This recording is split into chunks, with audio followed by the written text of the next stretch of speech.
Welcome to Soul Traveller. Today I'm very lucky to have two men with me today. One isn't enough, and they're not just any men, excuse the pun guys. So I'd like to introduce to Michael and Waleed and the creators behind, and the organisers behind, what would you say, is it a movement called Anyman? It's certainly a movement, yeah. It's a men's emotional awareness movement. Right, so how did this come about? I started the movement just over a year ago. I was on my own journey of awareness, and I'm a coach and I'm a therapist, and I was seeing a lot of men coming through the door into my room, and I was just seeing a lot of sadness, a lot of anger, a lot of relationship issues, a lot of depression, and I thought there's something on here. I really wanted to explore that. So what is it that was missing with men? Because you look at the old programming, you're the providers, the protectors, you don't cry, everything's, you're the strong ones. The girls can talk and emotionally decharge everything they want to do. So what was it that you found out listening to all these men? I think it comes down to just being disconnected with themselves, and that disconnection with oneself was causing a disconnection with the rest of their relationships. And what we discover is these blockages of past things that's happened to them that is holding them back just being themselves. So you've just come off a retreat, literally. A friend of mine was there and he said it was amazing. You're the Kundalini yoga there, and I'm sure you do much more. What is it about? What happens at these retreats? It's really just creating a safe space, a safe environment where men can get together and go deep. And by going deep, it means getting in touch with their emotions. First of all, maybe learning language on how to express emotions and what the emotions are. And the idea is to do Kundalini yoga, which is one method that we do it, but also through breathing exercises, some qigong, walking, to really get in touch with our bodies. And the idea here with these retreats is that we're not there to fix anybody. Nobody's going to be able to fix somebody else. So get to know yourself intimately, get to know your truth, connect to that truth, and then feel safe to bring it out because you're held in a sacred space where everybody is sharing, everybody's being brave, and that's when the magic happens. Do you think it's better for men to be like this in front of a group of men? Is it different when they're bonding with you, and are they able to be more open? I think so. For me, my personal journey has been, peeling back the layers of what my expectations and what society and what everybody wants from me, and getting to my truth. And I haven't been able to do that in the context of normal life and normal society and the business environment, and even with my family and close friends. But when I go with a bunch of men and we're all there for the same purpose, I'm able to start peeling off layers and feel accepted for it. And that's when my truth starts to come out, because it's been buried and sometimes not even known to me. It could be in my shadows. And all men come with their emotional inability, right? And when they see another man releasing, it gives them a subconscious permission for them to release themselves. It's funny, I met somebody recently in his late 30s, and he said to me the other day, he was driving and he just burst out crying, and he hasn't cried like that for 20 years. Yeah. And it shows how much you keep in, right? Women are the same. Like, I can be quite strong and, quite manly in many ways, where I think I shouldn't cry too much. And I'm not overly emotional. And I've realized when I've kept it in, I've had little breakdowns which haven't been good. We haven't really been taught that it's okay to cry as you get older. It's fine when you're little, but we still are children in just big adult bodies, I find. What are you finding with the younger generation, the guys in their 20s and 30s? Are you seeing much more different than you guys were when you were growing up? Things are shaking, which may be good as an opportunity, but it also causes even more confusion in terms of, okay, who am I and what needs to happen?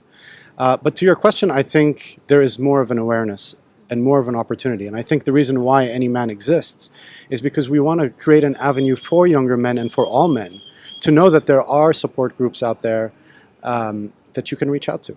And there's a lot of, I think, I would say spirituality, but also a form of ritual almost. When we hold that space and we create these retreats, it really allows men to drop down, be one with nature, tap into their dream states, to their subconscious states, and really explore what's happening. And I think we've lost that in society. So this is the safe space where they can do it. Yeah, I know when I started awakening quite spiritually, a lot of people started falling away, and you need to find that new tribe. How was it easy as men to find that tribe when you guys were going down that path? with all due respect to the Middle East, it was bloody hard, and this is probably the main reason that I started the group. Yeah. I was lonely. I was disconnected. I went searching for my tribe, and I thought it was in the bars, and I thought it was in sports or whatever, and it wasn't, because that's not who I am. I know deep down who I am. I'm a spiritual person, and I love helping, and I love the meditation side of life and that sort of stuff. And it was impossible for me, actually. It was impossible until we started this. But I honestly feel that, I think women have been quite spiritually evolved because there's that maternal instinct. If a movement like this continues over the next 10, 20 decades, the whole planet will change on a massive level because men have such an influence on everything from war, power, greed, money. Yeah, I have 3 older sisters, and it's fantastic to see what has happened in terms of women empowerment and for them to actually step up and be in the workplace and do all of these great things, and huge advocate of all of that. But I really feel like the men are left behind. So now we're creating another imbalance and another kind of sickness that's happening in our evolution, because you have one gender that is also not evolving to where they need to go. And I think in order for the whole human race to evolve, there needs to be that balance and there needs to be that awareness. And if the men don't catch up, then we don't have a healthy society in any way, shape, or form. We're not good role models for our children, and it's really just going to be a disgrace. I just wanted to bring something up. I'm actually Sikh, and I found out that you do Sikh scriptures, and he does all the prayers. So I'm a really bad Sikh compared to Waleed, who's not even Sikh. That's amazing. What does I know you do it because it's related to Kundalini yoga. Yeah. So it all comes from Kundalini yoga. It was a practice that I embraced around 3 years ago, and it just, I don't know if I can swear or not, but it kicked my ass. It was really, really pushing me to my edge. So the cool thing about Kundalini yoga is that it brings yoga postures, so it's physical, but it's also a lot of breath work and a lot of chanting and mantras. And it comes from the lineage of Guru Nanak and Guru Ramdas, so it's got the Sikh lineage to it. And when I started chanting, it literally changed my life. In what way? I never used to speak up. I was brought up to be the good little boy that made everybody happy and was very empathetic, but never spoke his truth.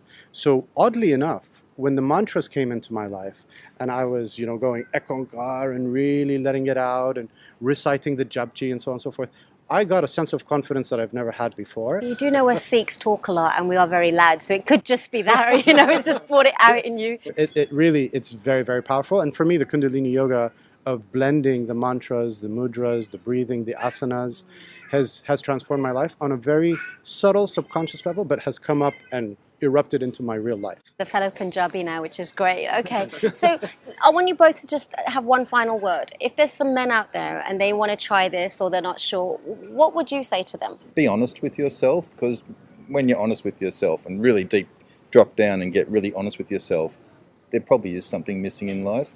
And it's scary. This stuff we do is scary. That first step into the room is really scary, and accessing those emotions and accessing what really is going on is a very, very scary journey. But it's so enriching, it's so powerful, and it's so real. I would just say, you're not alone. So just lastly, can any woman come for the next retreat, or is it men only? So no, you can't come to our retreats, and I'll let Waleed speak to it. Women are major catalysts in our work. And I think a lot of women can support men. When they see a man that is sad, that is anxious, that is angry, and there's no place for them to go, women, I think, are the biggest advocates of the kind of work that we do. Sisters, mothers, wives, that can say, you're not alone, there is someplace that you can go. And I think we're all doing this for the benefit of humanity. It's one of the reasons I wanted to invite you and so many of the men on Soul Traveller, because I really give you a lot of praise, and it's very brave of you to come out, because it is hard to say that you're struggling, or you've had fear, or you haven't been a good, you said I wanted to be a good man. That's such a lovely thing to say, but who shows you what is a good man? So I'm really proud of you both for coming on the show and doing this, and I wish you all the best. Thank you for having us. That's great.